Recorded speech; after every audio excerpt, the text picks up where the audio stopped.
Okay, just get into my op attack here today. We're currently on Bottleneck. We beat Sour Grapes.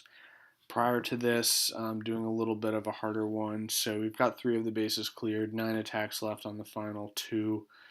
Um, I was able to finish off Blue Water, which was one of the lower level bases. This base ended up taking three attacks for us. The first attack came in with a pretty heavy tank medic combination and took out a lot of the stuff back here, a lot of the shield generators and stuff along those lines, and was able to work in and get some good damage on the shield generator as well. The second attack was just a smoky Zuka attack and took out a lot of the other point defense in range of the shield generator back here. And then I brought in my tank medic comp at the end to finish off the base. I knew I was going to have to sustain through two, potentially three rocket launchers during the raid, so I opted to use tanks. Even though I only have level 11 tanks, they're not super high level or anything like that, but enough to do the damage needed and sustain long enough during this. So I'll just queue it up. I started off with a flare and an artillery just to take out that boom mine.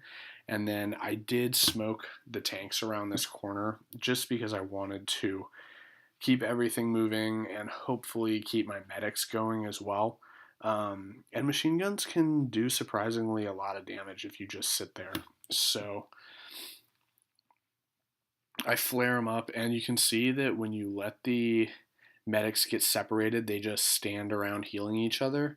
So I tossed some smoke just to get them back on the tail of the tanks here so that they could get in range. I'm gonna just 4x into position here. So I used a third flare just to get my tanks into position where I wanted them.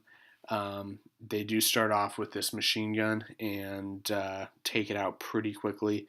And then most of them lock onto the shield generator, one or two on this other machine gun. And you can see I'm just shocking the rocket launchers just for as long as I can, just to kind of prevent them from doing any additional damage over this machine gun. Because I had done the math earlier, and I knew that if I was sustaining damage from three rocket launchers, it was going to be hard for my medics to keep up because they're just not high level yet. And so with that added machine gun down there, I wanted to just prevent as much damage as I could for as long as I could. And once this machine gun goes down, then it's just the two rocket launchers. So I'm glad that I was able to position in such a way that I could avoid the third rocket launcher, because the two, as you'll see with my tanks just taking the fire there, they're able to sustain and the medics can keep up pretty well. But if there was a third rocket launcher on there, that's pretty significant in terms of the damage per second I'm taking.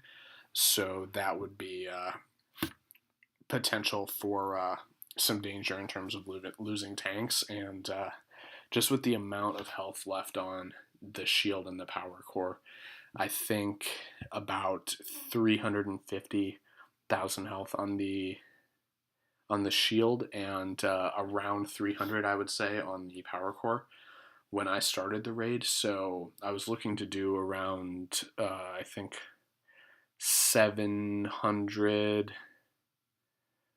or so, 700,000 damage to the, or 750, I guess, to the power core itself. And just in terms of how long that would take and the level of tanks I had, I knew that it was going to be at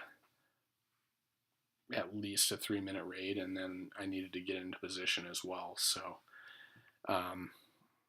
just being able to keep all my tanks alive, not have to worry about cutting it even closer from missing a tank or so during the raid, and reducing that damage was pretty key. But that's why it's important just to do some of the math so you know what you're looking at in terms of how much sustain you need and whether it is feasible or not. And looking at the health of the power core and if you do have what it takes to take it down in the allotted time.